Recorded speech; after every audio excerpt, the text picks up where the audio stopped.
here we are. Little chat to, I would say to camera, but obviously you can't see me. Excuse me. Yeah, I don't know about you, but I sort of have a tendency to get fixed in a routine. If I do something I like and I create something I like, I'll tend to keep repeating it, and then that way, well, madness lies. I like these. They are made with a cobalt turquoise light D+ to Wally Seymour vintage watercolour and a Daniel Smith Tiger's Eye genuine. Basically, there's a bit of white oil pastel laid down initially as a resist, but apart from those two colours, that's it. I don't know whether you're not able to see, and I'll take the camera off and turn you around at some point.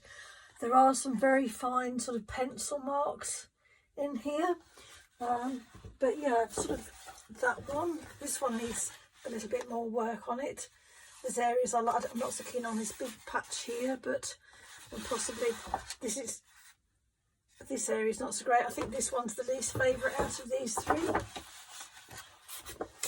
And then this one again is made with those same two colours, the cobalt turquoise and the tiger's eye. And again, there's some very sort of delicate, soft pencil marks on here. But I was getting really fixated on that, as well as rapidly running out of the cobalt turquoise. So whilst I'm, fingers crossed, hopefully waiting for some more supplies, I decided, right, okay, I'm going to use what's on the palette, and yeah, I'll sort of put a bit in about showing you my palette. I just thought, come in, do some warm-ups. Don't sort of come in straight away and go to do finished pieces that you think is going to be frameable. Let's just get into the habit of doing some warm-ups. So I got 3 pieces of, well, there's 4 because this is like a large sheet torn into quarters, and it's the Bockingford, I think I wrote on the back, yeah, it's the Bockingford £140 hot pressed, and it's their white. And I've literally just used the colours that's in my palette. There's a blue of some description that I've no idea what it is.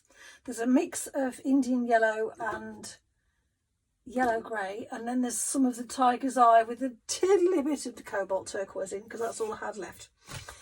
And literally, these were my warm-ups.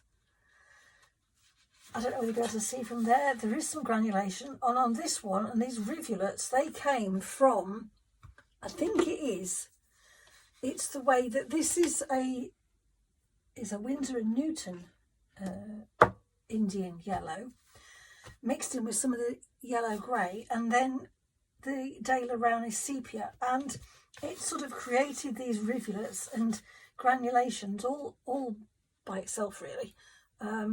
I didn't put any granulation fluid on there.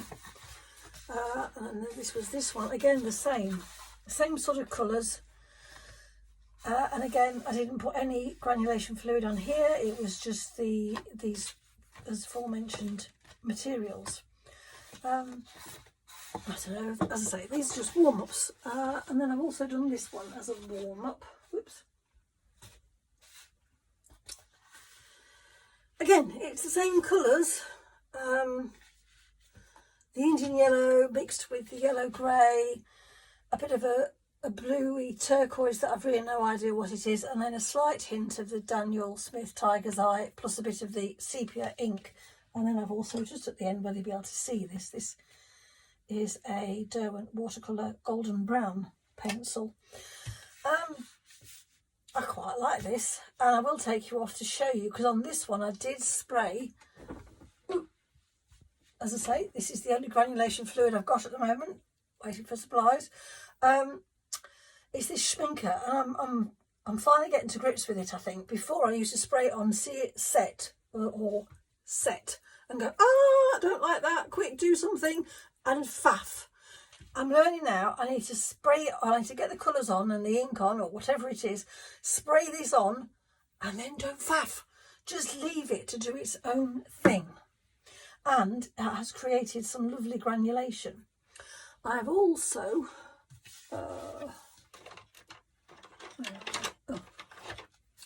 used one of my favourite tools, which is this, to go through and make these marks that are supposed to represent the wooden poles and the jetties, and it's the dragging through there that I then drag over here to create the sort of ghost effect.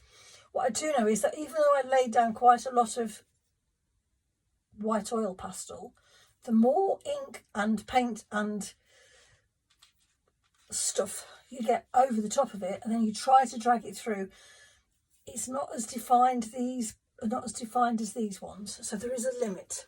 But yeah, I will move some stuff out of the way. I will take the camera off the tripod and then just show you some close-ups of here. Move it out the sun. Today we've seen the sun. As I say, these ones are totally dry, and these are the ones I didn't use any of the granulation fluid on. But you can see this Indian yellow, the yellow grey and the sepia ink has created some lovely rivulets, sort of reminiscent of the sort of mud flats. And again on there we've got some granulation. I'm going to sneeze. Granulation going. Sort of thinking of the marshes at dusk, I think. I don't know. Oh, it's just a warm up. And then this one, as I say, whether you better see there, we've got some beautiful granulation going on there. Bit of pencil mark. I don't know, some other marks. These were supposed to represent the sort of wooden marker jetty things. But yeah, I'm really going to have to try and get in the habit of doing more of these warm-up things, because it's a great way of playing and exploring and finding out what works and what doesn't. Actually, I quite like this one.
we have 10-minute warm-up.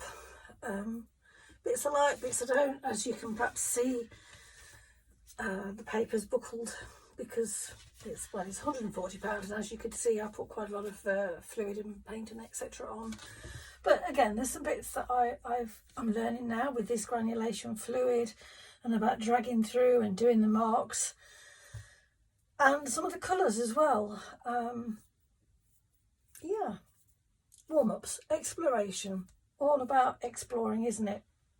Shouldn't be about going for finished pieces straight away, should be about exploration, not perfection.